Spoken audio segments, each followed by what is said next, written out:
പറഞ്ഞു കഴിഞ്ഞാല് ഈ മെയ് മാസം ആദ്യം തുടങ്ങിയ മഴയാണ്. ഇപ്പം മെയ്, ജൂൺ, ജൂലൈ 3 മാസം തീരാൻ പോകുന്നു. നോൺ സ്റ്റോപ്പ് ആയിട്ട് മഴ പെയ്തുകൊണ്ടിരിക്കുക.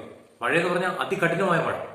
ഇത് പറയുമ്പോൾ ഇപ്പം ഒരു മാസത്തേക്ക് മഴ പൂർണ്ണമായിട്ടും നിൽക്കുകയാണെങ്കിൽ നമ്മുടെ കിണറിലെ വെള്ളമെല്ലാം വളരെ പെട്ടെന്ന് താഴുന്നതും ചില കിണറിലൊക്കെ വെള്ളം വളരെ വളരെ കുറയുന്നതും ഒക്കെ നമുക്ക് കാണാൻ സാധിക്കും. അതായത് ഇതിൽ നിന്ന് നമുക്ക് മനസ്സിലാക്കുന്ന ഒരു കാര്യം എന്ന് പറഞ്ഞാൽ ഒരു പണ്ടത്തെ കാലത്തെ പോലെ ഭൂമിക്ക് വെള്ളം ശേഖരിച്ചു വെക്കാനുള്ള കഴിവ് നഷ്ടപ്പെട്ടിരിക്കുന്നു എന്നുള്ളൊരു പരമാർത്ഥമാണ് ഇതിൽ നിന്ന് മനസ്സിലാകുന്നത്. പ്രിയപ്പെട്ടവരെ, ഇതുപോലെ മറ്റൊരു അവസ്ഥയാണ് ഇന്ന് മനുഷ്യന്. അവന്റെ കുടുംബത്തിലേക്ക് നോക്കുമ്പോൾ ഇന്ന് ദാമ്പത്യ ജീവിതത്തിനൊന്നും ആ പണ്ടത്തെ ആഴമൊന്നുമില്ല. ഇപ്പൊ സോഷ്യൽ മീഡിയ എല്ലാം വളർന്നു. മനുഷ്യന്റെ മനസ്സെന്ന് പറയുന്നത് എന്താ പറയണ്ടേ, വൈകല്യം നിറഞ്ഞ വികലമായ ഒരു മാസ്മരിക അവസ്ഥകളിലേക്ക് പോയിക്കൊണ്ടിരിക്കുക. പരസ്പരം ഒന്ന് ക്ഷമിക്കാനോ സഹിക്കാനോ ഒന്നും പറ്റാത്ത അവസ്ഥ. അതങ്ങനെ അവിടെ നിൽക്കട്ടെ. എന്നാൽ അതിലുപരിയായിട്ട് എന്നാ പറയട്ടെ, കുടുംബത്തിലേക്ക് പായൽ വളർന്നു കയറുന്ന പോലത്തെ അവസ്ഥയിലാണ് പരസ്ത്രീ ബന്ധവും പരപുരുഷ ബന്ധവും. അതായത് കുടുംബത്തിന്റെ അസ്തിത്വത്തിന് യോജിക്കാത്ത വിധത്തിലുള്ള തെറ്റായ ബന്ധങ്ങളൊക്കെ കുടുംബത്തിലേക്ക് കടന്നു വരുന്നത്. ഇപ്പം മനുഷ്യനെ സംബന്ധിച്ച് ഒരു വിധത്തിലും പരിഹരിക്കാൻ പറ്റാത്ത ഒരു പ്രശ്നബാധിത മേഖലയാണ് കുടുംബം.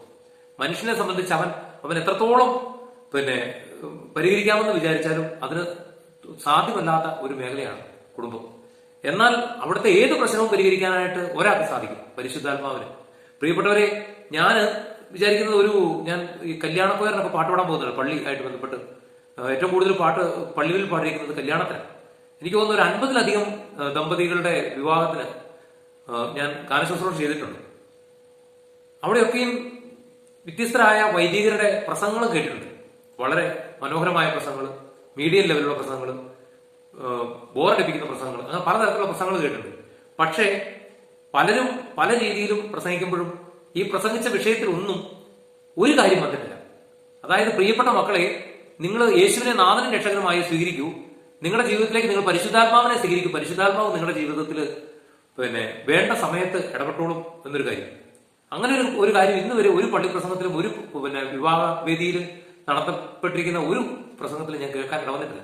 എന്നാൽ എന്റെ 23 വർഷത്തെ ദാമ്പത്യ ജീവിതത്തിന്റെ മുന്നിൽ നിന്നുകൊണ്ട് ഞാൻ വിവാഹത്തിനായിട്ട് ഒരുങ്ങുന്ന എല്ലാ പ്രിയപ്പെട്ട യുവതിവാക്കളോടും പറയാൻ ആഗ്രഹിക്കുന്ന ഒരു പ്രധാനപ്പെട്ട കാര്യം, നിങ്ങൾ വിവാഹം കഴിക്കുന്നതിന് മുമ്പ് തന്നെ സാധിക്കുമെങ്കിൽ ഒരു ധ്യാനം പോയി കൂടുക. നിങ്ങൾ ഏറ്റവും കൂടുതൽ പ്രാർത്ഥിക്കേണ്ടതും പ്രാർത്ഥിച്ചൊരുങ്ങേണ്ടതും പരിശുദ്ധാത്മാവിനെ സ്വീകരിക്കാനായിട്ടാണ്. ഈ പരിശുദ്ധാത്മാവ് നിങ്ങളുടെ ജീവിതത്തിലേക്ക് വന്നു കഴിഞ്ഞാൽ നിങ്ങളുടെ ജീവിതത്തിലെ എന്നാ പറയട്ടെ, തകർന്ന് തരിപ്പണമായി പോയേക്കാമെന്ന് വിചാരിക്കുന്ന, അതായത് ഡൈവോഴ്സ് വരെ 100% ഡൈവോഴ്സ് വരെ ആയി പോയേക്കാവുന്ന പ്രശ്നങ്ങൾക്ക് പോലും അവിടുന്ന് വളരെ സിമ്പിളായിട്ട് സൊല്യൂഷൻ കണ്ടെത്തി. മനസ്സിലായോ? ഇപ്പം ധ്യാനത്തിന് ക്ലാസ് എടുക്കാൻ പോകുമ്പോൾ ഏറ്റവും കുറഞ്ഞത് 3 മണിക്കൂറെങ്കിലും പ്രസംഗിക്കുന്ന ഒരു വിഷയമാണ് കുടുംബജീവിതം. അത് ഇങ്ങനെ ഒരു 5 മിനിറ്റത്തെ അല്ലെങ്കിൽ ഒരു 10 മിനിറ്റത്തെ വീഡിയോയിലൂടെ പറഞ്ഞ് സിമ്പിളായിട്ട് കടന്നു പോകാവുന്ന ഒരു സംഭവമല്ല. എന്നാൽ അതിൽ ഏറ്റവും പ്രതിപാദിക്കപ്പെടേണ്ട ചില 1-2 പോയിന്റുകൾ ഞാൻ ഇവിടെ പറയാനായിട്ട് ആഗ്രഹിക്കുക. സത്യത്തിൽ ഇന്ന് എന്താണ് കുടുംബങ്ങൾക്ക് സംഭവിച്ചിരിക്കുന്നത്? ഇന്ന് ഏതെങ്കിലും ഒരു പെൺകുട്ടിയോട് ചോദിച്ചു കഴിഞ്ഞാൽ അവൾ പറയും, ഓ, എനിക്ക് കല്യാണമൊന്നും വേണ്ട. ഒരു പയ്യനോട് ചോദിച്ചു കഴിഞ്ഞാൽ അവനും വലിയൊരു ഇൻട്രസ്റ്റ് ഒന്നും കാണിക്കുന്നില്ല. എന്താണ് ഇതിന്റെ അടിസ്ഥാനം? എന്തുകൊണ്ടാണ് ഇവരൊക്കെ ഇങ്ങനെ ഒരു ചിന്താഗതിയിലേക്ക് വരുന്നത്? അല്ലെങ്കിൽ ചിലർ ഇതിനൊക്കെ വളരെ എന്നാ പറയട്ടെ, വളരെ തരംതാണ രീതിയിലുള്ള ചില ഉദാഹരണങ്ങൾ പോലും പറയുന്നത് ഞാൻ കേട്ടിട്ടുണ്ട്. ഇപ്പൊ കല്യാണം ഒന്നും കഴിച്ചില്ലേലും ഇവരുടെ കാര്യങ്ങളൊക്കെ എങ്ങനെയെങ്കിലുമൊക്കെ നടത്തിയെടുക്കാം, തൽക്കാലം ആവശ്യങ്ങളൊക്കെ നടത്തി ഈ ലോകം കടന്നു പോകാം, മുന്നോട്ട് പോകാമെന്നൊക്കെ വിചാരിക്കുമ്പോൾ, പ്രിയപ്പെട്ട സഹോദരങ്ങളെ, നമ്മൾ തിരിച്ചറിയേണ്ട പരമാർത്ഥങ്ങളുണ്ട് ഇതിന്റെ പിന്നിൽ. ഒരു ഭാര്യ അവൾ അടുക്കളപ്പണി എടുത്ത് വീട്ടിലുള്ള ഭർത്താവിന്റെയും ചിലപ്പോൾ മാതാപിതാക്കളുടെയും മക്കളുടെയൊക്കെ ഡ്രസ്സും കഴുകി ഭക്ഷണം ഉണ്ടാക്കി കുഞ്ഞുങ്ങളുണ്ടെങ്കിൽ ഒരു സ്കൂളിലൊക്കെ പഠിക്കുന്ന പിള്ളേരുണ്ടെങ്കിൽ അവരുടെ കാര്യങ്ങൾ നോക്കി ഇതെല്ലാം കഴിഞ്ഞ് ഒരു 10 രൂപ പോലും വരുമാനമില്ല, ഒരു പൈസ പോലും വരുമാനമില്ല. എന്തെങ്കിലും ഒരു ആവശ്യം വന്നു കഴിയുമ്പോൾ ഭർത്താവിന് മുമ്പിൽ കൈ നീട്ടണം, ഭർത്താവിനോട് റിക്വസ്റ്റ് ചെയ്യണം. സ്വന്തമായിട്ട് എടുത്ത് ഉപയോഗിക്കാനായിട്ട് പൈസയില്ല, കാരണം പൈസ ഉണ്ടാക്കുന്നത് ഭർത്താവാണ്. അത് കൈകാര്യം ചെയ്യുന്നതും അത് വിനിയോഗിക്കുന്നതും ഒക്കെ ഭർത്താവാണ്. ഭർത്താവിന് തോന്നിയാൽ ഇവൾക്ക് വേണ്ട എന്തെങ്കിലും ഡ്രസ്സോ എന്തെങ്കിലും മേടിച്ചു കൊടുക്കും, അല്ലെങ്കിൽ മരുന്നോ എന്താ ആവശ്യമെങ്കിൽ മേടിച്ചു കൊടുക്കും. ഇല്ലെന്നുണ്ടെങ്കിൽ ചിലപ്പം അവളുടെ ആവശ്യങ്ങളെല്ലാം ഉള്ളിൽ നോക്കി അവള് അഡ്ജസ്റ്റ് ചെയ്ത് കഴിഞ്ഞു പോകേണ്ടി വരും. പക്ഷേ ഒരു സന്യാസ ജീവിതം സ്വീകരിച്ച ഒരു വ്യക്തിയെക്കാളും ബ്രഹ്മചര്യവ്രതം സ്വീകരിച്ച ഒരു പൗരോഹിത്യം സ്വീകരിച്ച ഒരു വ്യക്തിയെക്കാളും കൂടുതൽ ഇവിടെ സ്ട്രഗിൾ ചെയ്യുന്നതും സമർപ്പിക്കപ്പെടുന്നതും ഒക്കെ കുടുംബജീവിതത്തിലാണ്, പ്രത്യേകിച്ച് ഒരു സ്ത്രീയെ. അതിന്റെ പരിണിത ഫലം എന്താണെന്നറിയാം. അങ്ങനെ സമർപ്പിച്ച് ആത്മസംയമനം പാലിച്ച് ക്ഷമിച്ച് ഉള്ളതുകൊണ്ട് തൃപ്തിപ്പെട്ട് അഡ്ജസ്റ്റ് ചെയ്ത് തന്റെ ആഗ്രഹങ്ങളെല്ലാം ബലി കഴിച്ച് ഒരു സ്ത്രീ ഒരു കുടുംബത്തെ മുന്നോട്ട് പോകുമ്പോൾ ആ കുടുംബത്തിൽ അതിന്റെ റിസൾട്ട് എന്ന് പറയുന്നത് വിശുദ്ധരായ ദൈവകൃപയുള്ള ഒരു തലമുറ വളർന്നു വരും എന്നുള്ളത്. അതാണ് അതിന്റെ റിസൾട്ട്. അതേസമയം എനിക്കിതൊന്നും പറ്റിയല്ല, എനിക്ക് സ്വന്തമായിട്ട് ശമ്പളം വേണം, സ്വന്തമായിട്ട് വരുമാനം വേണം, എനിക്ക് എന്റെ ഇഷ്ടം പോലെ ജീവിക്കണം എന്നൊക്കെ വിചാരിച്ച് ഭർത്താവ് അങ്ങനെ വിചാരിക്കണം. ആരെങ്കിലും ഒരാൾ കുടുംബത്തിന് വേണ്ടിയിട്ട് സഫർ ചെയ്യണം, രണ്ടുപേരും സഫർ ചെയ്യണം, അതിൽ ഒരാൾ നന്നായിട്ട് അധ്വാനിക്കണം, സമ്പത്ത് കണ്ടെത്തണം, എന്നാൽ മാത്രമേ കുടുംബം നല്ല രീതിയിൽ മുന്നോട്ട് പോകുള്ളൂ. ഇല്ലാന്നുണ്ടെങ്കിൽ ഒത്തിരി പ്രയാസങ്ങൾ സഹിക്കേണ്ടി വരും. ഇപ്പൊ രണ്ടുപേർക്കും ജോലി വേണം, വരുമാനം വേണം എന്ന് പറയുമ്പോൾ കുടുംബത്തെ കാര്യങ്ങളെല്ലാം ഒത്തിരി എന്താ പറയുക അസ്വസ്ഥതകളിലൂടെ കടന്നു പോകും. പലർക്കും പല കാര്യങ്ങളൊന്നും നടത്തി കിട്ടാതെ വരും. അപ്പോൾ എന്നാ പറയട്ടെ, ഇങ്ങനെ ആരെങ്കിലും ഒരാൾ സഹിക്കാനും സഹനം സ്വീകരിക്കാനും എന്നാ പറയുക അഡ്ജസ്റ്റ് ചെയ്യാനും ഒക്കെ തയ്യാറാകുമ്പോൾ മാത്രമാണ് നല്ലൊരു കുടുംബം രൂപപ്പെടുന്നതും അതിലൂടെ നല്ല കുഞ്ഞുങ്ങള് നല്ല വ്യക്തിത്വത്തോടുകൂടി വളർന്ന് വലുതായി സമൂഹത്തിനും രാജ്യത്തിനും ഒക്കെ സമ്പത്തായി മാറുന്നത്. ഇല്ലാന്നുണ്ടെങ്കിൽ ഇപ്പം കല്യാണം വേണ്ട, അല്ലെങ്കിൽ കുടുംബജീവിതം വേണ്ട, അല്ലെങ്കിൽ എങ്ങനെയെങ്കിലും അഡ്ജസ്റ്റ്മെന്റിലൊക്കെ കുറെ കാലങ്ങൾ ജീവിച്ചിട്ട് സ്വന്തം ഇഷ്ടപ്രകാരം ഒക്കെ പോയാൽ മതി എന്ന് പറയുമ്പോൾ എന്താ പറയുക മാനസിക വൈകല്യമുള്ള കുറെ മനുഷ്യര് സമൂഹത്തിലുണ്ടാവും. അത് അവരായിരിക്കുന്ന സമൂഹത്തിൽ തന്നെ അവർ എപ്പോഴും പ്രശ്നങ്ങൾ സൃഷ്ടിക്കും. നല്ല വ്യക്തിത്വങ്ങൾ ഉള്ള മനുഷ്യരില്ലാതെ വരും. അതുപോലെ തന്നെ രാജ്യത്ത് ജനസംഖ്യ കുറയും, സമൂഹത്തിൽ മൂല്യച്യുതി നശിക്കും. മനസ്സിലായി? ഇതിന് ഒരു ഉദാഹരണം കണ്ടെത്താനായിട്ട് നമ്മൾ ഇവിടെ ഒത്തിരി പരതൊന്നും വേണ്ട. ചില പാശ്ചാത്യ രാജ്യങ്ങളിലേക്ക് നോക്കിയാൽ മതി. അവിടെയൊക്കെ ഇന്ന് വിവാഹം വേണ്ട, കുടുംബജീവിതം വേണ്ട, മക്കള് വേണ്ട എന്നൊക്കെ വിചാരിച്ച് മുന്നോട്ട് പോയി. ഇന്നിപ്പം അവിടെയൊക്കെ എന്നാ പറയട്ടെ കുടിയേറ്റക്കാർ കയറി നിറഞ്ഞ് അവിടെ മുഴുവൻ കൈയടക്കി അവരുടെ രാജ്യത്തിന്റെ അവരുടെ എല്ലാ സന്തോഷവും സമാധാനവും സ്വാതന്ത്ര്യവും നഷ്ടപ്പെടുന്ന ഒരു അവസ്ഥയിലേക്ക് വന്നിരിക്കുക. പ്രിയപ്പെട്ടവരെ, ഒരു കുടുംബത്തില് ഒരു ഭർത്താവിനും ഭാര്യയ്ക്കും ഒക്കെ ഒരു ഡോക്ടറും നേഴ്സും ഒക്കെ ആകാനായിട്ട് സാധിക്കണം. പരസ്പരം ചികിത്സിക്കാനും പരസ്പരം മുറിവുകൾ വെച്ച് കെട്ടാനും പരസ്പരം താങ്ങാനും പരസ്പരം ഒന്ന് തലോടാനും പരസ്പരം ഒന്ന് സാന്ത്വനിപ്പിക്കാനും ആശ്വസിപ്പിക്കാനും ഒക്കെ സാധിക്കണം. എന്നാൽ കുടുംബത്തിലുള്ള ഭാര്യയും ഭർത്താവും പോസ്റ്റ്മോർട്ടം ചെയ്യുന്ന ഒരു വ്യക്തിയായി കഴിഞ്ഞാൽ ആ കുടുംബത്തിന്റെ കാര്യം വളരെ കഷ്ടമാണ്. ഇപ്പം കുടുംബത്തെക്കുറിച്ച് പറയുമ്പോൾ ഒത്തിരി വചനഭാഗങ്ങളെ കുറിച്ച് ഇവിടെ പരാമർശിക്കാനുണ്ട്. എന്നാൽ വിശുദ്ധ പൗലോസ്ലീഹ കോർന്തോസുകാർക്ക് എഴുതിയ ലേഖനത്തിന്റെ 13-ാം അധ്യായം 1 മുതലുള്ള വാക്യങ്ങൾ സ്നേഹം സർവോത്കൃഷ്ടം. അതായത് കുടുംബങ്ങളിലുള്ള പ്രശ്നങ്ങളുടെ എല്ലാത്തിന്റെയും അടിസ്ഥാന കാരണം എന്ന് പറയുന്നത് സ്നേഹരാഹിത്യം, സ്നേഹം ഇല്ല എന്നുള്ളതാണ്. സ്നേഹത്തിന്റെ കുറവ് കൊണ്ട് മാത്രം ഉണ്ടാകുന്ന പ്രശ്നങ്ങൾ മാത്രമേ ഉള്ളൂ. മക്കള് തർക്കുത്തരം പറയുന്നു, ഭാര്യ ഭർത്താവിനോട് തർക്കുത്തരം പറയുന്നു, അത് കേട്ട് മക്കള് അമ്മയോട് പറയുന്നു. ഇങ്ങനെ എന്നാ പറയട്ടെ, ഒരു വലിയ വില കൊടുത്ത് മേടിച്ച പട്ടുസാരി ഈ ആണിയിൽ ഉടക്കുമ്പോൾ സംഭവിക്കുന്ന ഒരു അവസ്ഥ കണ്ടിട്ടില്ല. നൂല് വിട്ട് പിന്നെ നൂല് അതിൽ നിന്ന് അഴിയാൻ നോക്കും എന്ന് പറഞ്ഞ പോലെ. പ്രിയപ്പെട്ടവരെ, ഇന്ന് ഈ ദിവസങ്ങളിലൊക്കെ സോഷ്യൽ മീഡിയയിൽ ചർച്ച ചെയ്യപ്പെട്ട ഒരു മറ്റൊരു വിഷയമാണ് 18-ാം വയസ്സിൽ പ്രേമിക്കുക, അതുപോലെ 25-ാം വയസ്സിൽ കല്യാണം കഴിക്കുക.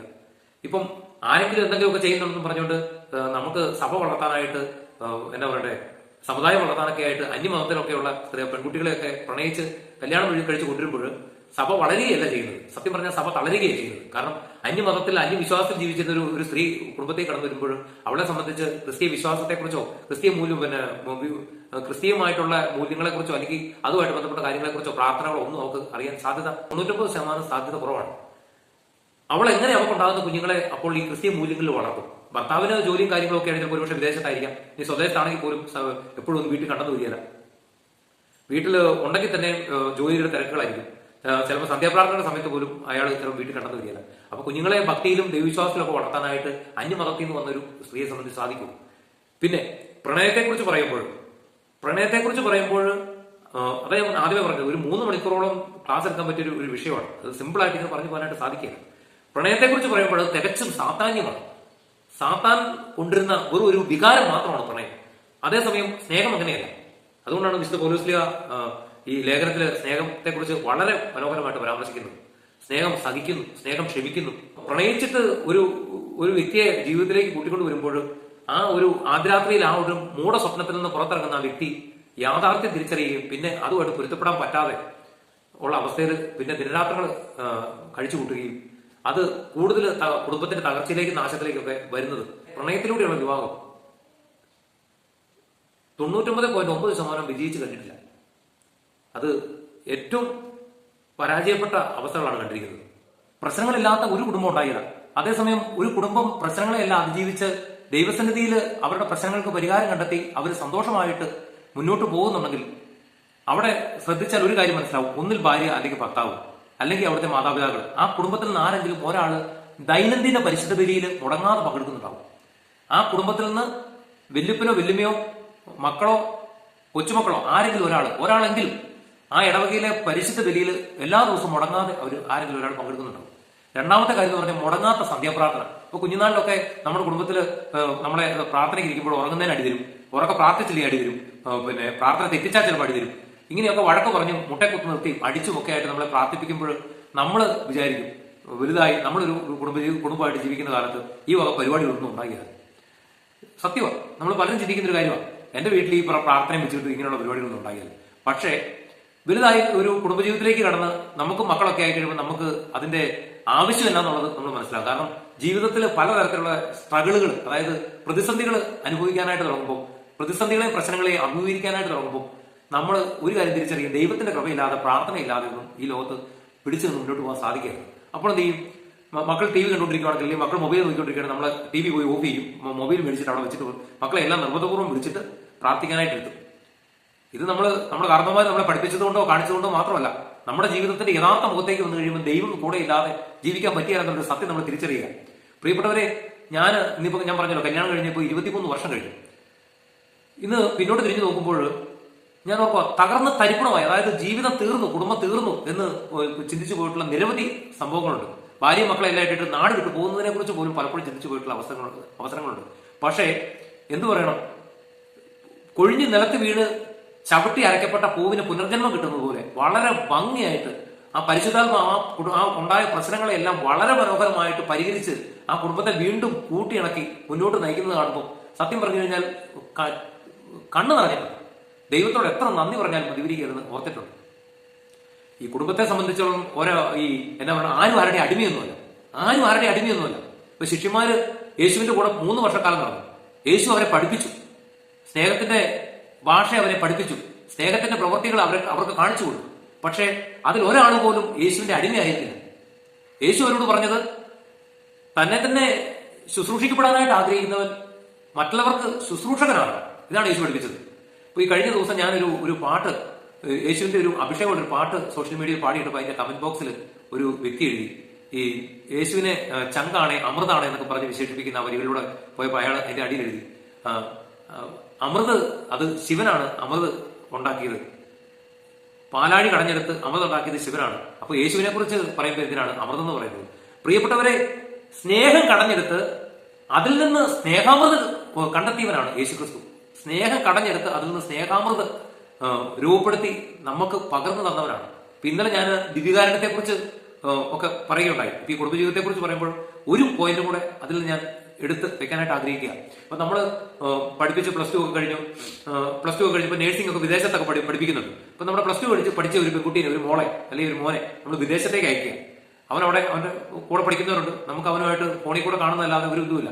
എന്നാലും ആ മോളുടെ അല്ലെങ്കിൽ ആ മോന്റെ അമ്മ അയലോക്കത്തുള്ള അല്ലെങ്കിൽ കുടുംബത്തുള്ള ബന്ധുക്കളെയൊക്കെ വിളിക്കും, പറയും, എന്റെ ശരീരം ഇവിടെയാണല്ലോ, എന്റെ മനസ്സ് അവിടെയാണ്, എന്റെ ശരീരം ഇവിടെയാണല്ലോ, എന്റെ ഹൃദയം അവന്റെ കൂടെയാണ് അല്ലെങ്കിൽ അവളുടെ കൂടെയാണ്. പ്രിയപ്പെട്ടവരെ, ഈശോ തന്റെ പരസ്യ ജീവിതകാലമെല്ലാം കഴിഞ്ഞ് ഇവിടുന്ന് പീഡനം സഹിച്ച് മരിച്ച് സ്വർഗാരോഹണം ചെയ്ത് ഇവിടുന്ന് സ്വർഗത്തിലേക്ക് പോയപ്പോൾ അവിടുന്ന് എന്ത് ചെയ്യുന്നറിയോ, തന്റെ പൊന്നോമന മക്കളോട് കൂടെ ആയിരിക്കാൻ തന്റെ പ്രിയപ്പെട്ട മക്കളോട് കൂടെ തന്റെ ഹൃദയം പറിച്ച് വെച്ചിട്ടാ പോയത്. നമ്മുടെയൊക്കെ ദേവാലയങ്ങളിലെ ദിവ്യ സക്രാരിയിൽ അവിടുന്ന് തന്റെ ഹൃദയം പറിച്ച് വെച്ചിട്ടാണ് പോയത്. അത്രമാത്രം സ്നേഹം കൊണ്ട് മൂടുന്ന ഒരു പ്രിയപ്പെട്ട ദൈവത്തെയാണ് നമുക്ക് കിട്ടിയിരിക്കുന്നത്. അപ്പോൾ സത്യം പറഞ്ഞാൽ നമ്മുടെ എല്ലാ പ്രശ്നങ്ങളും, നമ്മുടെ കുടുംബത്തിലെ എല്ലാ പ്രശ്നങ്ങളും, ചില മാതാപിതാക്കൾക്കെന്ന് പറയുന്നത് അവർക്ക് സങ്കടം, ചില മക്കൾക്കെന്ന് പറയുന്നത് അവർക്ക് സങ്കടമാണ്. അപ്പന്റെ മദ്യപാനം, അമ്മയുടെ ധാരാളിത്തം, അല്ലെങ്കിൽ അപ്പനും അമ്മയും തമ്മിൽ സ്വരച്ചേർച്ചയില്ലാത്തത്, മക്കൾ പറഞ്ഞ അനുസരിക്കാത്തത്, ഇങ്ങനെയുള്ള വ്യത്യസ്ത പ്രശ്നങ്ങളുമായിട്ട് അവർക്ക് തീരാത്ത സങ്കടമാണ്. ചിലപ്പോൾ സമ്പത്തുണ്ട് ഇഷ്ടം പോലെ, പക്ഷെ കുടുംബത്തിൽ സമാധാനം എന്ന് പറയുന്നത് 7 അയലോക്കത്തില്ല. ഇതെല്ലാ പ്രശ്നത്തിനും പരിഹാരമുണ്ട്. യേശുവിന് പരിഹരിക്കാൻ പറ്റാത്തതായ ഒരു പ്രശ്നവും നിങ്ങളുടെ കുടുംബത്തില്ല. പക്ഷെ ആ യേശുവിനെ വിളിച്ചിരുത്താനായിട്ട് ആദ്യം യോഗ്യതയുള്ളതാക്കി നിന്റെ കുടുംബത്തെ മാറ്റണം. മനസ്സിലായോ? ആ യേശു കടന്നു വരാനായിട്ട് ഒരു യോഗ്യതയുള്ള ഒരു കുടുംബമായിട്ട് ആദ്യം നിന്റെ കുടുംബത്തെ ഒരുക്കണം. ഇപ്പൊ നിന്റെ ഇടവകയിലെ വികാരിയച്ഛൻ വീട് വെഞ്ചരിക്കാനായിട്ട് വരുന്ന അറിയിപ്പ് കിട്ടിക്കഴിഞ്ഞാൽ ആദ്യം എന്ത് ചെയ്യും? ആ വീടെല്ലാം ആകോ പുറം എല്ലാം വൃത്തിയാക്കി, ചെതറി കിടക്കുന്ന തുണി, കസേരകളെല്ലാം ഓർഡറിലിട്ട്, കസേരയുടെ വിരിപ്പും എല്ലാം, സോഫ സെറ്റിന്റെ വിരിപ്പും എല്ലാം മാറ്റി, ചുക്രി എന്തെങ്കിലും മാറാലേക്ക് അതെല്ലാം മാറ്റി, പ്രാർത്ഥനാമുറിയൊക്കെ കൂടുതൽ അലങ്കരിച്ച് വെക്കും. അപ്പൊ ഈശോ നമ്മുടെ കുടുംബത്തിലേക്ക് വരുന്നു കഴിഞ്ഞു കഴിഞ്ഞാൽ നമ്മൾ എന്ത് ചെയ്യും? അതിലൊരു 10 ഇരട്ടിയായിട്ട് നമുക്ക് ചെയ്യാൻ സാധിക്കണ്ടേ? അപ്പം 3 മണിക്കൂർ എടുക്കുന്ന കുടുംബജീവിതത്തെ കുറിച്ചുള്ള ക്ലാസിന്റെ ഒരു ഏതാനും ചില പോയിന്റുകൾ മാത്രം ഞാൻ ഇന്നിവിടെ പങ്കുവച്ചിരിക്കുകയാണ്. അതുകൊണ്ട് പ്രിയപ്പെട്ടവരെ, നിങ്ങളെല്ലാം ഇന്നത്തെ ദിവസം ആ വചനഭാഗം ഒന്നെടുത്ത് വായിക്കണം കേട്ടോ. വിശുദ്ധ പൗലോസ്ലീഹ കൊരിന്തോസുകാർക്ക് എഴുതിയ 1-ാം ലേഖനത്തിന്റെ 13-ാം അധ്യായം 1 മുതലുള്ള വാക്യങ്ങൾ. സ്നേഹം സർവോത്കൃഷ്ടം. സ്നേഹം കൊണ്ട് പരിഹരിക്കാൻ പറ്റാത്തതായ ഒരു പ്രശ്നവും നിങ്ങളുടെ കുടുംബത്തില്ല, എന്റെ കുടുംബത്തിലില്ല. ഇപ്പൊ ദൈവത്തിന്റെ കൃപയാല് പറയാലോ, എന്റെ ഭാര്യയും 2 കുഞ്ഞുങ്ങളും എല്ലാ ദിവസവും പരിശുദ്ധ ബലി പങ്കെടുക്കും. എനിക്ക് എല്ലാ ദിവസവും പോകാൻ പറ്റാറില്ല. ഒരു മോള് ബാംഗ്ലൂരാണ്, ഒരു മോള് അവർക്ക് ഇവിടുന്ന് ദൂരെ സ്കൂളിൽ പോകുന്നതുകൊണ്ട് അവൾ പോകാറില്ല. പക്ഷേ പരിഹരിക്കാൻ പറ്റാത്ത പ്രശ്നങ്ങളൊന്നും എന്റെ കുടുംബത്തില്ല. എന്ത് വിഷയം ഉണ്ടെങ്കിലും ഞങ്ങൾക്ക് ഏതാനും കുറഞ്ഞ സമയത്തിനുള്ളിൽ ഞങ്ങളത് പരിഹരിക്കാനായിട്ട് ഞങ്ങളെ പരിശുദ്ധാത്മാവ് അനുഗ്രഹിക്കാറുണ്ട്. ഓക്കെ, അപ്പൊ ഈ വീഡിയോ കണ്ടുകൊണ്ടിരിക്കുന്ന എല്ലാ പ്രിയപ്പെട്ട മക്കളെയും ഈശോ സമൃദ്ധമായിട്ട് അനുഗ്രഹിക്കട്ടെ. നിങ്ങളുടെ കുടുംബത്തിലേക്ക് സമാധാനത്തിന്റെ ദൂതൻ കടന്നു വരട്ടെ. ഈശോ മിശിഹായിക്ക് സ്തുതിയായിരിക്കട്ടെ. ആമേൻ.